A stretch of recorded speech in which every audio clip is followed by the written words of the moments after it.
জীবনের জন্য, জীবনের সফলতার জন্য এবং মানব সভ্যতা বিনির্মাণে বই পড়ার ভূমিকা অপরিসীম। বই পড়তে হবে, বই লিখতে হবে, বইয়ের সঙ্গে করতে হবে গভীর বন্ধুত্ব। আমরা যখন বই সংগ্রহ করি তখন আনন্দকেই সংগ্রহ করি। বইয়ের কাজই হলো শক্তি সঞ্চয় করা, সঠিক সময়ে তা প্রতিফলিত হবেই। বই হলো একটি সুপ্ত বীজের মতো, অনেক দিন পরে হঠাৎ করে অপ্রত্যাশিত মাটিতেও সেটা ফুল ফোটাতে পারে। বই পাঠের উপকারিতা হলো, তোমার বই যদি বন্ধ থাকে ভবিষ্যতেও চুপ থাকবে। If your book is closed, the future will also be silent. বইয়ের সাথে সম্পর্ক না রাখা মানে ফিউচারকে স্তব্ধ করে দেয়। প্রথম পয়েন্ট হলো, মস্তিষ্কের সবচেয়ে উত্তম ব্যায়াম হলো বই পড়া। বই পাঠের মাধ্যমে মস্তিষ্কের সেলগুলো সক্রিয় হয়। আমাদের শরীরের প্রত্যেকটা অঙ্গ কিন্তু এক্সারসাইজ দরকার। তা আমরা হাত পার এক্সারসাইজ করি, অন্যান্য অঙ্গ প্রত্যঙ্গের এক্সারসাইজ করি, কিন্তু ব্রেইনের এক্সারসাইজটা কি? ব্রেইনের এক্সারসাইজটা হলো লেখাপড়া। বই পাঠ যারা করে গবেষণায় প্রমাণিত যে তাদের মানুষ বয়স হলে যে দুইটা রোগে আক্রান্ত হয়, ডিমেনশিয়া এবং আলজেহিমা। একটা হলো স্মৃতিভ্রম, ভুলে যাওয়া, আর একটা হলো স্নায়বিক দুর্বলতা। এই দুটা রোগ সৃষ্টি হয় যাদের বই পড়ার অভ্যাস কম। যাদের রেগুলার পড়াশোনার অভ্যাস থাকে তারা এই দুইটা রোগ থেকে মুক্ত থাকবে। মস্তিষ্কের ধারণ ক্ষমতা, সক্ষমতা বৃদ্ধি করবে। মুদ্রিত বই পড়ার সময় আমাদের চিন্তাশক্তি কর্মতৎপর হয়ে ওঠে।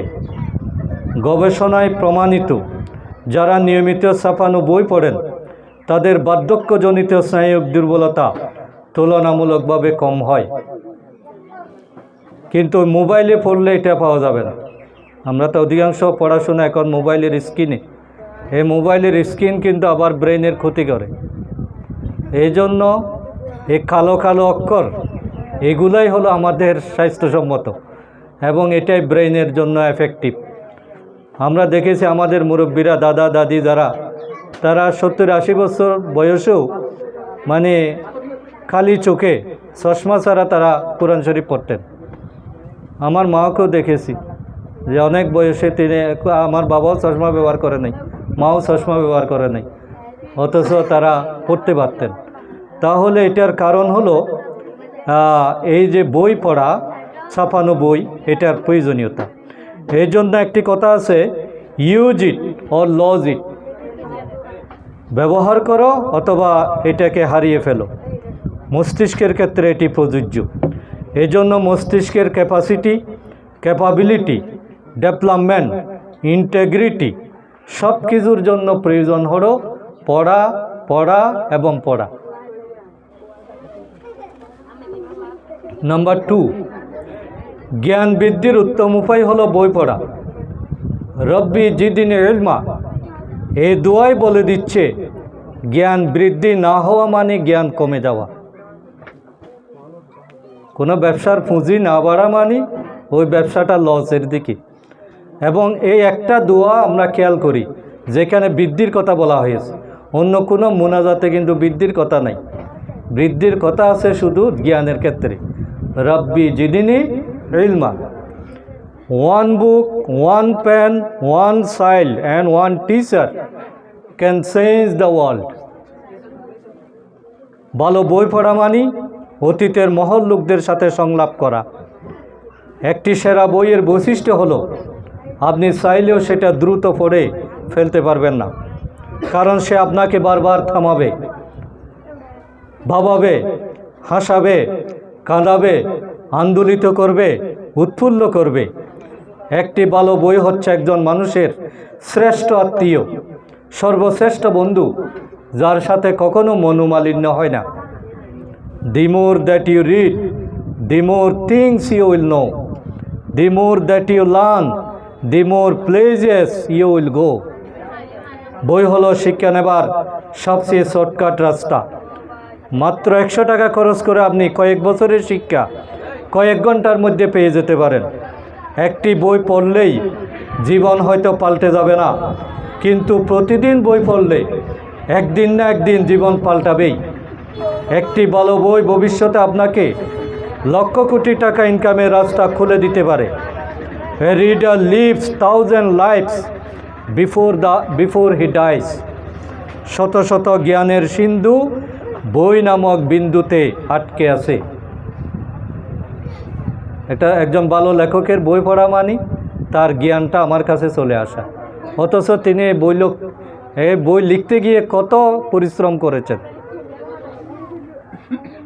একজন ভালো লেখকের সাথে আমার সম্পর্কটা বইয়ের মাধ্যমে হয়। আমি যখন মৌলানা মওদুদী রহমতুল্লাহ আলাইহির বই পড়ি তখন আসলে তার জ্ঞানটাই আমার কাছে চলে আসে।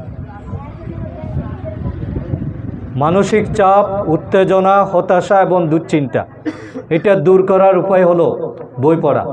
সারাদিন প্রচণ্ড কর্মব্যস্ত দিন কাটানোর পর মানুষের মন মেজাজ ক্লান্ত, অবসন্ন, খিটখিটে হয়ে যায়। প্রচণ্ড স্ট্রেস সে অনুভব করতে থাকে।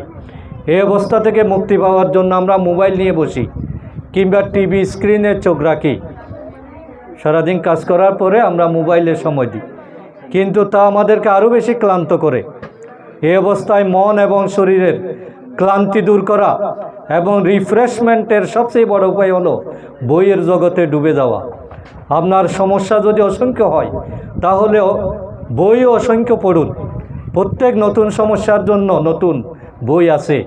একটি ছোট্ট বইও জালমরিচের ন্যায় উপকার দিতে পারে। আমরা যখন বই সংগ্রহ করি তখন আমরা আসলে আনন্দকেই সংগ্রহ করি। বই পড়াকে যথার্থ হিসাবে যে সঙ্গী করে নিতে পারে তার জীবনের দুঃখ কষ্টের বোঝা অনেক কমে যায়। অতীতের ফেলে আসা সময়গুলোর মধ্যে যদি বই পড়ার সময়টাই ভালো সময় হয়ে থাকে তবে আজকের পড়ার জন্য ব্যয় করার সময়টাই হবে সর্বোত্তম সময়। পড়ার অভ্যাস অর্জন করা মানে জীবনের প্রায় সমস্ত দুঃখ কষ্ট থেকে মুক্তির জন্য নিজের জন্য একটি আশ্রয় তৈরি করা। কারণ দুশ্চিন্তা কখনো আগামীকালের ঝামেলা দূর করে না, বরং এটি আজকের শান্তিকে কেড়ে নেয়। তাই মোবাইল নয়, বই পড়ুন। নাম্বার 4, চিন্তার দক্ষতা, সৃজনশীলতা সৃষ্টি, লেখার দক্ষতা বৃদ্ধির উপায় হলো বই পড়া। বই পড়ার মাধ্যমে মানুষের চিন্তা শক্তি ও কল্পনা শক্তি বৃদ্ধি পায়, যা ব্যক্তিগত পেশাগত জীবনে মান উন্নয়নের সহায়ক। বেশি বেশি পড়ার অভ্যাস থাকলে স্বাভাবিকভাবেই তার মধ্যে লেখার ইচ্ছা, আগ্রহ জাগ্রত হয় এবং এতে লেখালেখির দক্ষতা বাড়ে। একজন ভালো পাঠকই হতে পারেন একজন ভালো লেখক, কারণ এক লাইন লেখার জন্য 10 লাইন পড়তে হয়। Best reader is best writer, best student is best teacher. বই পড়া শুরু করতে চাইলে পড়ুয়া হওয়া জরুরি না, বরং পড়তে পড়তে একদিন আপনি পড়ুয়া হবেন। বই পড়ার অভ্যাস নেই আর বই পড়তে জানে না এমন লোকের মধ্যে কোনো পার্থক্য নেই। দুইজনেই মূর্খ, একজন অশিক্ষিত মূর্খ আর একজন শিক্ষিত মূর্খ। যাদের সার্টিফিকেট থাকার পরেও পড়ে না ওদেরকে তো আমরা শিক্ষিত বলতে পারি না। গৃহের কোনো আসবাবপত্রই বইয়ের মতো সুন্দর, মূল্যবান, গুরুত্বপূর্ণ নয়। একটি ভালো বইয়ের সারাংশ যে পড়ে তার চাইতে 10 গুণ বেশি উপকার পায় সেই ব্যক্তি যে বইয়ের সারাংশটা লিখে। কাজে পড়ুন এবং লিখুন। একটি ভালো বই যদি একবার পড়তে হয় সেরা বইগুলো বারবার পড়তে হবে। কোনো বই যদি আপনার জীবনে সামান্য পরিবর্তনও এনে থাকে তাহলে বছরে একবার হলেও সেই বইটি পুনরায় পড়ুন। এখান থেকে আমরা বই পড়ার প্রয়োজনীয়তাটা বুঝতে পারলাম। এখন হলো কোন ধরনের বই আমরা পড়ব। পড়া মতো একটাই কিতাব আছে, সেটা হলো জালিকাল কিতাবুল লা রাইবা ফিহি হুদাল লিল মুত্তাকিন। This is the book about which there is no doubt, a guidance for those conscious of Allah. এই জন্য কোরআনের প্রথম কথাই হলো ইকরা বিসমি রাব্বিকাল্লাযী খালাক খালাকাল ইনসানা মিন আলাক ইকরা ওয়া রাব্বুকাল আকরাম আল্লাযী আল্লামা বিল কলম আল্লামাল ইনসানা মা লাম ইয়ালাম। এজন্য কোরআন হচ্ছে সফল হওয়ার মাধ্যম, বরকত পাওয়ার মাধ্যম, সম্মান পাওয়ার মাধ্যম, আলোকিত হওয়ার মাধ্যম, জাহান্নাম থেকে মুক্তির মাধ্যম, শয়তানকে পরাজিত করার মাধ্যম, স্বাস্থ্য অর্থ পাওয়ার মাধ্যম। কোরআনের রক্ত হচ্ছে আলো, কোরআন হচ্ছে হেদায়াত, কোরআন হচ্ছে মুক্তি, কোরআন হচ্ছে জ্ঞান বিজ্ঞানের উৎস, কোরআন হচ্ছে সরল পথের দিশা, কোরআন হচ্ছে আলোকবর্তিকা, কোরআন হচ্ছে আল্লাহর সন্তোষ অর্জনের মাধ্যম এবং কোরআন হচ্ছে রহমতের চাবিকাঠি। কোরআন বাদ যাবে, আমরা একজন সঙ্গী পাব, যে সঙ্গীটার নাম হচ্ছে শয়তান।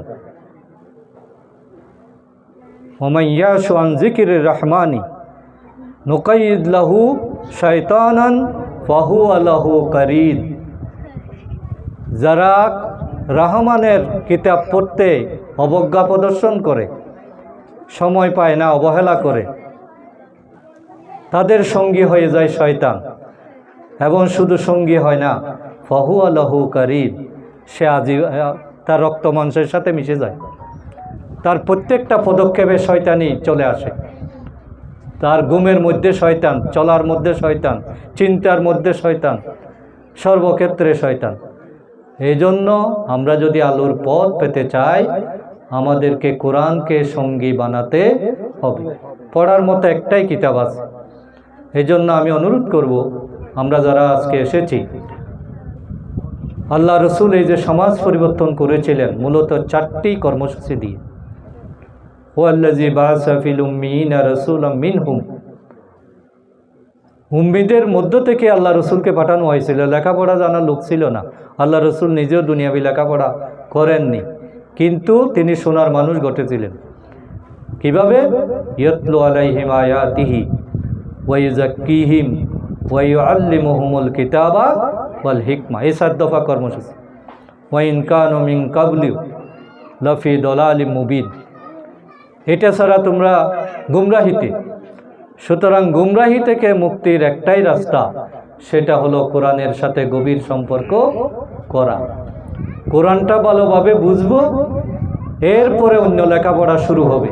আমাদের লেখাপড়া কিন্তু অন্য সাবজেক্ট দিয়ে, যার কারণে আমরা আসল রাস্তায় পৌঁছতে পারি না। আমরা ইংরেজি পড়ি, বাংলা পড়ি, অঙ্ক পড়ি, সব পড়ি, কিন্তু কোরআন পড়ি না। অথচ পড়াটা শুরুই হবে ইকরা দিয়ে, বিসমি রাব্বিকাল্লাযী খালাক। আল্লাহর দেওয়া পড়াটাই পড়া। এই জন্য আমাদের সকল পড়াশোনা অবশ্যই দরকার। পড়াশোনাটাকে আনন্দ বানাতে হবে, চাপিয়ে দেওয়া পড়াশোনা না। আমরা পরীক্ষা আসলে পড়ি, ওয়াজ করার জন্য পড়ি, কোনো বাধ্য হলে পড়ি, কিন্তু আনন্দের জন্য পড়ি না। আর আনন্দের জন্য না পড়লে এটার পুষ্টি হয় না। যে বাচ্চাকে মা বাবা জোর করে খাওয়ায়, অনেক খাওয়ার পরও সে কি পুষ্টি হয় নাকি শুকিয়ে যায়? কারণ ওই খাওয়াটা তাকে পুষ্টি দেয় না, জোর করে খাওয়ানো। কিন্তু একটা ফুটপাতের ছেলেও বাসি পচা গলা খাবার খেয়ে সে অনেক পুষ্টিবান, কারণ ওই খাওয়ার মধ্যে কি আছে? আগ্রহ আছে। এই জন্য পড়াশোনাটা চাপিয়ে দেওয়া হবে না। আমাদের সংগঠনের রিপোর্টে পড়তে বলা হয়, অনেকে রিপোর্ট রাখার জন্য কিছু বাধ্যকতা পড়ে, ওইটা আপনাকে মুক্তি দিবে না। পড়াশোনাটাকে নেশা বানাইতে হবে। নেশা তো বুঝি, যারা পান খায়, সব খাওয়ার পরেও পান একটা না দিলে মন খারাপ করে কিনা, কারণ এটা তার নেশা। যারা সিগারেট খায়, সব দেওয়ার পরেও বলে যে আমাকে দেয় নাই, আমার খাওয়া হয় নাই, কারণ সিগারেট খাওয়াটা তার নেশা। তাহলে আমাদের সারাদিনের কাজের মধ্যে এই পড়াশোনাটা হবে একটা নেশা। সব কাজ করার পরও আমি যদি বই পড়তে না পারি, কোরআন পড়তে না পারি, হাদিস পড়তে না পারি, আমার খারাপ লাগতে হবে। এইভাবে যদি আমরা করি, তাহলে আমাদের যুবকেরা এখানে ব্যবস্থা করেছেন। আমি এলাকাবাসীদেরকে অনুরোধ করব, আপনারা এটাকে ওয়েলকাম জানান, সহযোগিতা করেন এবং সবাইকে বইমুখী করেন। আজকে যারা উপস্থিত হয়েছেন, আমি অনুরোধ করব আপনারা এই পাঠাগারটা ভালো করে সাজিয়ে দেন। পাঠাগার সাজানো মানে কি? ওখানে প্রয়োজনীয় বইগুলো দেয়া। আজকেই যদি কয়েকজন ভাই কিছু ওয়াদা করে ফেলতে পারেন যে আমি 1 সেট তাফহিমুল কোরআন দেব, আর কেউ যদি বলেন যে আমি 1 সেট রিয়াদুস সালেহীন দেব, আর কেউ যদি বলেন যে আমি জাকির নাইকের 1 সেট বই দেব, আবদুল্লাহ জাহাঙ্গীরের 1 সেট বই দেব, হ্যাঁ মিজানুর রহমান আজাহারির যা বই বের হয়েছে আমি দেব, এইভাবে আপনি সদকায়ে জারিয়া পেয়ে যাবেন। বইটা হলো গুরুত্বপূর্ণ সদকায়ে জারিয়া। আপনি বাবার মেলা দিলেন, খাওয়ার পরে সোয়াব শেষ, যতক্ষণ খাইছে ততক্ষণ সোয়াব। কিন্তু বইটা হলো এমন, এটা যেদিন থেকে দিলেন সেদিন থেকে সোয়াব জারি হয়ে গেল। যেরাই পড়লো আপনি সোয়াব পেয়ে যাবেন মৃত্যুর পরেও। কেউ চুরি করে নিয়ে গেলে পড়লে সোয়াব আরও বেশি পাবেন, কারণ সুরের জন্য পড়া বেশি দরকার কিনা। তাহলে এই জন্য আমরা বই দিতে যাতে কখনো অবহেলা না করি। আপনি অনেক জায়গায় অনেক টাকা খরচ করতেছেন, এখন বললে আমাকে 500 টাকা চা খাওয়াইবে ফেলবেন, কিন্তু 500 টাকা দিয়ে 10টা বই পাওয়া যাবে। আমরা এটা করি। আজকে প্রতিযোগিতার ভিত্তিতে একটা কালেকশন এখানে হয়ে যাক। আমার পক্ষ থেকে আমি কিছু শরিক হব ইনশাআল্লাহ, আপনারাও একটু শরিক হওয়ার চেষ্টা করেন এবং একটা সদকায়ে জারিয়া আজকে আমরা সৃষ্টি করে যাই। তাহলে সবাইকে অসংখ্য ধন্যবাদ। আমাদের গুরুত্বপূর্ণ দায়িত্বশীলেরা আছেন, ওনারা কথা বলবেন। আমি সবাইকে এই পাঠাগারটা আগামীবারে এসে আমরা যাতে একেবারে সমৃদ্ধ একটি পাঠাগার পাই, এবং আমাদের যে যুবকেরা এখন আছেন, শিশুরা আছেন, তারা যাতে সবাই বইমুখী হয়, এই প্রচেষ্টাটা আমরা করি। আল্লাহ তাআলা আমাদের সকলকে কবুল করুন। ওমা তৌফিক ইল্লা বিল্লাহ। আসসালামু আলাইকুম ওয়া রাহমাতুল্লাহ।